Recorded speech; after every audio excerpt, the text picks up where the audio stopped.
NCERT exercise 4.6 application of determinant and matrix. आप लोग सोच रहे होंगे कि सर पहले से ही लिख डाले हैं, केवल वीडियो का लेंथ बड़ा ना हो इसलिए। तो इसकी एप्लीकेशन क्या है, डिटर्मिनेंट और मैट्रिक्स जो हम लोग पढ़ रहे हैं, जो पढ़े उसको क्यों पढ़े, उसका यूज क्या है, उसका एप्लीकेशन क्या है। तो यहाँ दो एप्लीकेशन हमने शार्ट में लिख दिया है। For solving system of linear equation in 2 और 3 वेरिएबल्स, 2 या 3 वेरिएबल के लीनियर इक्वेशन को, रेखीय समीकरण को हल करने के लिए मैट्रिक्स और डिटर्मिनेंट का यूज किया जाता है, प्रयोग किया जाता है। ठीक है, और ध्यान दीजिएगा कि 2 और 3 हमने लिखा है, ये मेरे सिलेबस में है। 4 वेरिएबल भी हो सकते हैं, 4 वेरिएबल भी हो सकते हैं, जरूरी नहीं है कि 2 और 3, 4 भी हो सकते हैं।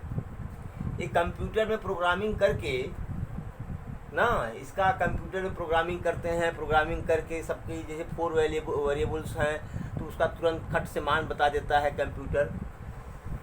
तो यहाँ तो कंप्यूटर की बात नहीं है, सब मैनुअल बात है। अच्छा, फिर करा for checking the consistency of system of linear equation. Consistency मतलब अनुकूलता, असंगतता, निकाय की संगतता चेक करने में डिटर्मिनेंट या मैट्रिक्स का यूज होता है। अभी आप कंसिस्टेंसी पढ़ेंगे आप, और जस्ट नीचे पढ़ रहे हैं। ठीक है, दो यूज हो गया। एक तो 2 या 3 वेरिएबल के रेखीय समीकरण को हल करने में इसका प्रयोग किया जाता है, और दूसरा है अगर कोई रेखीय समीकरण जो है संगत है कि नहीं है, इसके लिए इसका यूज किया जाता है। अब देखिए यहाँ पर 2 सिस्टम दिए गए हैं। एक कंसिस्टेंट सिस्टम। कंसिस्टेंट सिस्टम का मतलब है संगत निकाय। संगत निकाय कोई भी रेखीय समीकरण, रेखीय समीकरण तो एक होगा नहीं, कम से कम 2 होंगे, 3 होंगे। तो कह रहा है कि अगर determinant of A is not equal to 0, अगर किसी मैट्रिक्स का डिटर्मिनेंट 0 नहीं है, 0 नहीं है मतलब कैसा मैट्रिक्स है ये, सिंगुलर, हाँ सिंगुलर मैट्रिक्स है। कैसा है, छोड़ ही जाने दीजिए इसको, कभी कंफ्यूजन न हो जाए। अगर डिटर्मिनेंट ए 0 के बराबर नहीं है, इसका मतलब इनवर्स एग्जिस्ट कर रहा है, पढ़ रहे हैं, तब we get unique solution. Unique solution मतलब एक अद्वितीय हल। एक अद्वितीय हल मतलब x की एक वैल्यू, y की एक वैल्यू, z की एक वैल्यू, जितने भी वेरिएबल हैं सबकी केवल एक ही वैल्यू मिलेगी। इसी को कहते हैं यूनिक सोल्यूशन, अद्वितीय हल। क्या, अद्वितीय। अब क्या लिखे, सुन तो रहे हो, लिख सकते हो कि अद्वितीय हल ना। दूसरा सिस्टम है इनकंसिस्टेंट सिस्टम। इनकंसिस्टेंट सिस्टम मतलब असंगत निकाय। अगर आप कोई वेक्टर, कोई मैट्रिक्स दिया गया है, उसका डिटर्मिनेंट 0 है, मतलब नॉन सिंगुलर मैट्रिक्स है ये, तो 2 चीज हमको चेक करना है। एक एडजॉइंट ए इंटू बी, और दूसरा अगर एडजॉइंट ए इंटू बी का मान 0 के बराबर नहीं है, तब तो सिस्टम आपका इनकंसिस्टेंट है, असंगत है। सिस्टम क्या है, असंगत है। अगर एडजॉइंट ए इंटू बी बराबर 0 आ रहा है, तो सिस्टम या तो कंसिस्टेंट होगा या नॉन कंसिस्टेंट होगा। इसको शायद इनकंसिस्टेंट भी बोलते हैं, नॉन कंसिस्टेंट और इनकंसिस्टेंट। इसको इनकंसिस्टेंट भी बोलते हैं, इनकंसिस्टेंट भी बोलते हैं, इनकंसिस्टेंट। ठीक है, अच्छा 2 चीज़ें हो गई। अगर adjoint A into B not equal to 0 है तो इनकंसिस्टेंट है, क्लियर हो गया। अगर एडजॉइंट ए इंटू बी बराबर 0 है तो सिस्टम जो होगा या तो वो कंसिस्टेंट होगा या इनकंसिस्टेंट होगा। अगर कंसिस्टेंट है तो इनफाइनाइटली मेनी सोल्यूशन होंगे, x के कई मान आएंगे, y के कई मान आएंगे, z के कई मान आएंगे। अगर इनकंसिस्टेंट है तो तो नो सॉल्यूशन, तब एक्स वाई जेड का मान ही नहीं आएगा।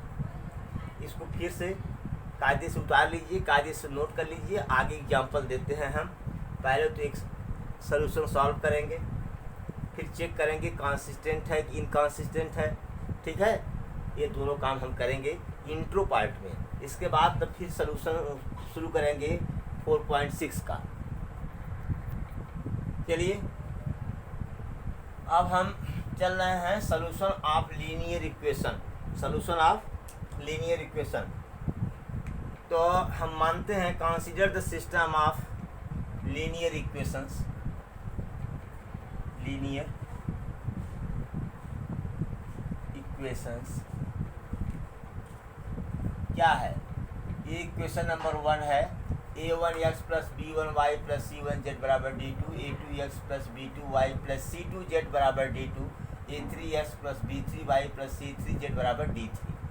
Equation number 1, equation number 2, equation number 3। यहाँ हमको इक्वेशन 1, 2, 3 लिखने की ज़रूरत नहीं है, क्योंकि इसको हम सॉल्व करने जा रहे हैं मैट्रिक्स और डिटर्मिनेंट से। तो पहले तो हम लिखेंगे एक matrix A, matrix of coefficient A बराबर लिखेंगे। जितने कोफिशिएंट, को फैक्टर नहीं, याद करिएगा, को फैक्टर अलग है, कोफिशिएंट मतलब गुणांक। a1 b1 c1 a2 b2 c2 a3 b3 c3। ये a1 b1 c1 a2 b2 c2 a3 b3 c3, okay. और x बराबर क्या लिखेंगे? x बराबर यही जो वेरिएबल्स हैं, वेरिएबल्स क्या है आपके? x y z, ये वेरिएबल है। और b बराबर ये कांस्टेंट मान जो आए हैं, क्या? d1 d2 d3, okay. अब क्या करेंगे, इसको कैसे लिखेंगे? ax is equal to B, ax is equal to B मतलब कैसे लिखेंगे इसको? ax मतलब a1 b1 c1 a2 b2 c2 a3 b3 c3, ये इंटू x y z बराबर, दिख रहा है कि नहीं? दिख तो रहा है भाई। d1 d2 d3 हो गया। ये हो गया आपका a, ये हो गया x, ये वाला, ये बराबर हो गया b, ये वाला, ठीक है। अब हम क्या करेंगे? अब हम क्या करेंगे? अगर मान लीजिए हमको a इनवर्स निकालना है तो करेंगे क्या?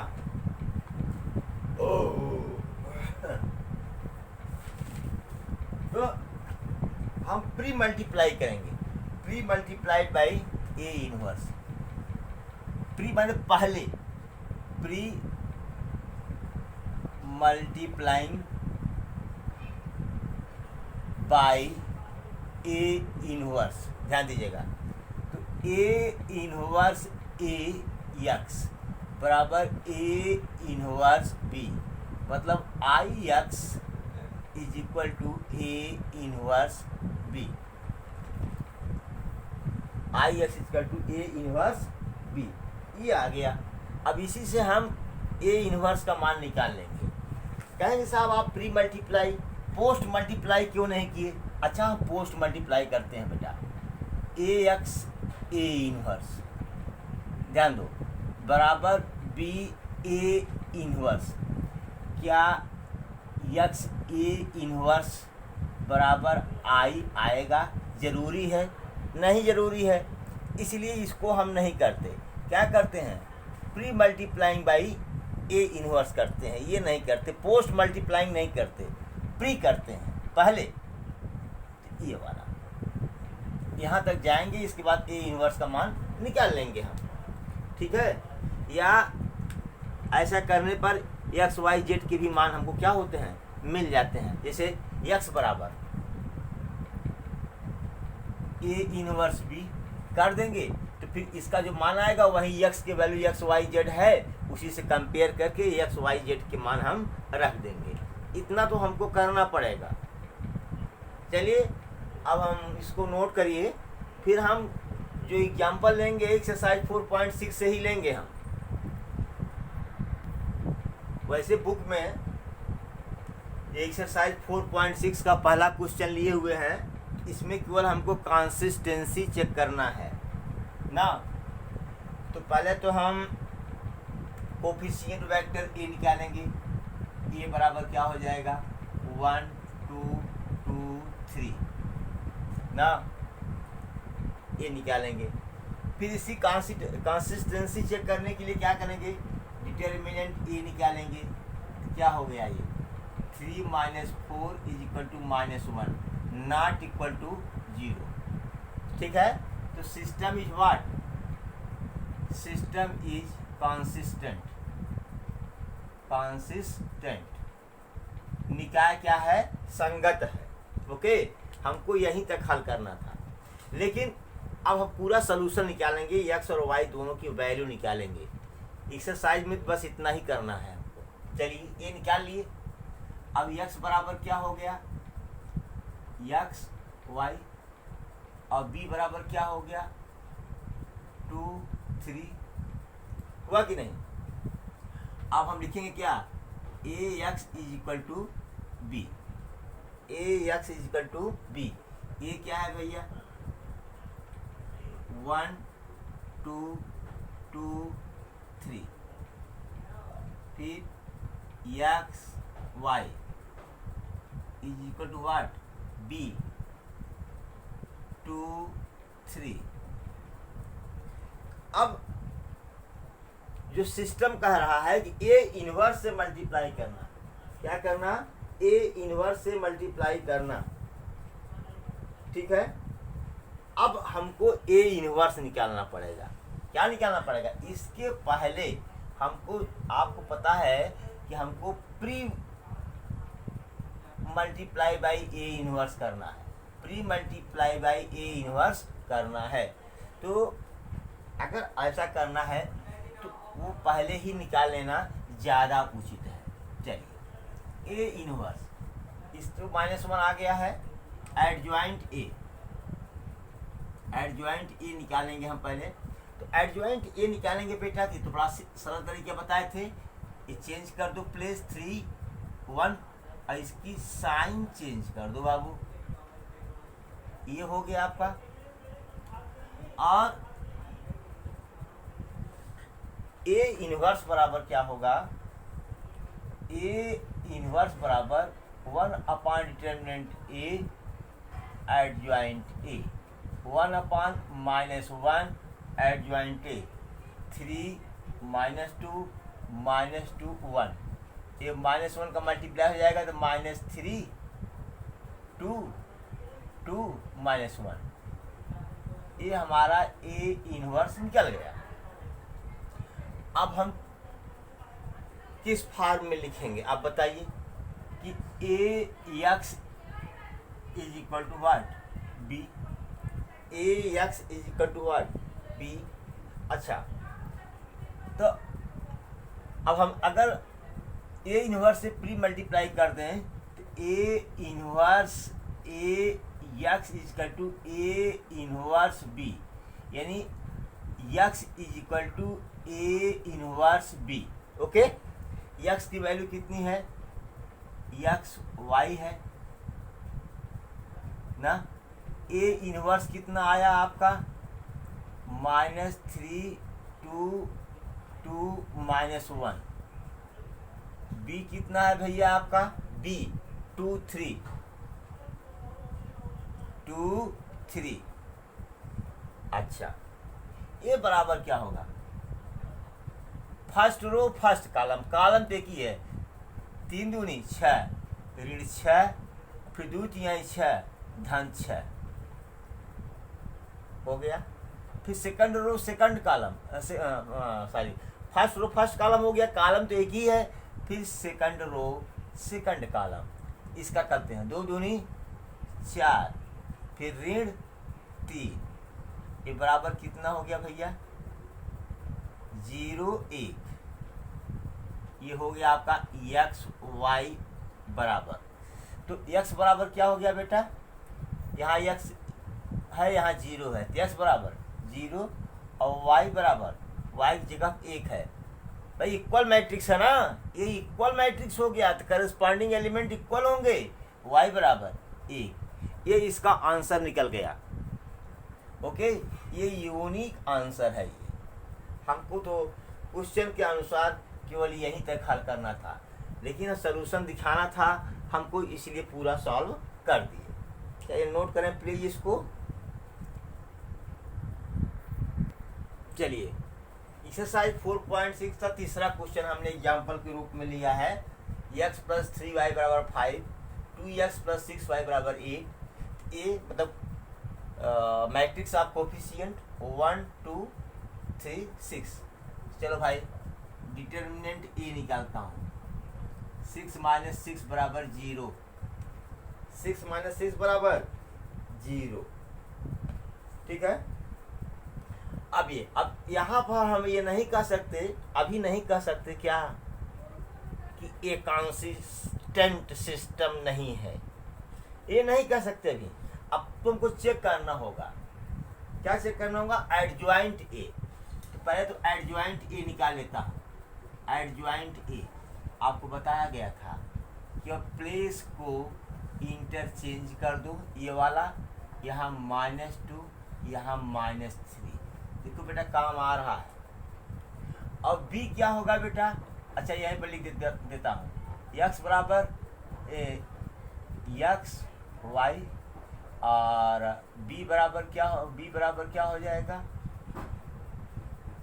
5 8 लिख लेता हूँ। तो हमको चेक करना है कि adjoint a dot into B, ये चेक करो जरा, देखो कितना आता है।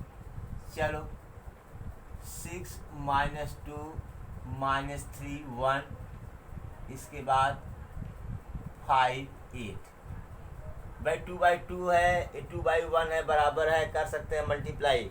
अब यहाँ आप बताएंगे नहीं मल्टीप्लाई होगा कि नहीं होगा, इस चेक करो।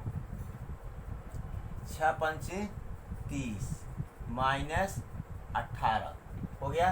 फिर 2 पंचे 10 ऋण 10 धन 8, ये बराबर कितना हुआ भैया 12 2 नॉट इक्वल टू 0 0 0 0। ये इसके इक्वल टू के, ठीक है, ये 0 0 के बराबर नहीं है, इसको यहाँ डायरेक्ट लिखो, कम दिख रहा है। नॉट इक्वल टू 0 0, ठीक है। अब नॉट इक्वल टू 0 0 है, इसका मतलब क्या है, सिस्टम इज इनकॉन्सिस्टेंट। अगर 0 हो जाता तो सिस्टम कंसिस्टेंट भी होता, या तो कंसिस्टेंट होता या तो इनकॉन्सिस्टेंट होता। तो क्या है, सिस्टम क्या है, इनकॉन्सिस्टेंट है। और अगर इनकॉन्सिस्टेंट है तो क्या होगा, नो सॉल्यूशन। क्या, नो सॉल्यूशन, ठीक है। और हमको यही तक चेक करना था कि कंसिस्टेंट है कि नहीं है। नहीं तो कंसिस्टेंट नहीं है, ये तो इनकंसिस्टेंट है। आंसर यही हो गया। अब सॉल्यूशन भी क्या होगा भाई, जब देखो सॉल्यूशन कैसे नहीं होगा, जब बताओ, जब a बराबर 0 है तो a inverse does not exist. जब a इनवर्स एग्जिस्ट ही नहीं करेगा तो x और y की वैल्यू कैसे फाइंड आउट करेंगे। अगर a इनवर्स एग्जिस्ट करता तब तो x y की वैल्यू ज्ञात करते। जैसे पिछले एग्जांपल में मैंने दिया, तो उसमें a इनवर्स था, इसमें a इनवर्स आ ही नहीं रहा है, तो कहाँ सॉल्यूशन मिलेगा हमको, सॉल्यूशन ही नहीं मिलेगा, x y की कोई वैल्यू ही नहीं मिलेगी हमको, ठीक है ना। ये तो आप 9 या 10 में पढ़े थे इसको, लीनियर इक्वेशन वाले 9 में। सॉल्यूशन है, एक अद्वितीय सॉल्यूशन ना, many solution, no solution, many मतलब इनफाइनाइट सोल्यूशन सब पढ़े थे आप, इसको नोट कर लीजिए। इंट्रो पार्ट आपका समाप्त होता है। फिर अगले वीडियो में आपको एक्सरसाइज 4.6 के हिंट्स एंड सॉल्यूशंस मिलेंगे, और ये करने के बाद मिसलिनियस चलेगा। मिसलिनियस के बाद जेई के क्वेश्चन आपको मिलेंगे। जेई के क्वेश्चन आपको मैट्रिक्स डिटरमिनेंट का मिलेगा, फिर रिलेशनल फंक्शन का मिलेगा। अब देखिए किसका पहले बताता हूँ मैं। एक हर एक्सरसाइज के अंत में आपको इंजीनियरिंग के क्वेश्चन मिलेंगे। Thank you so much.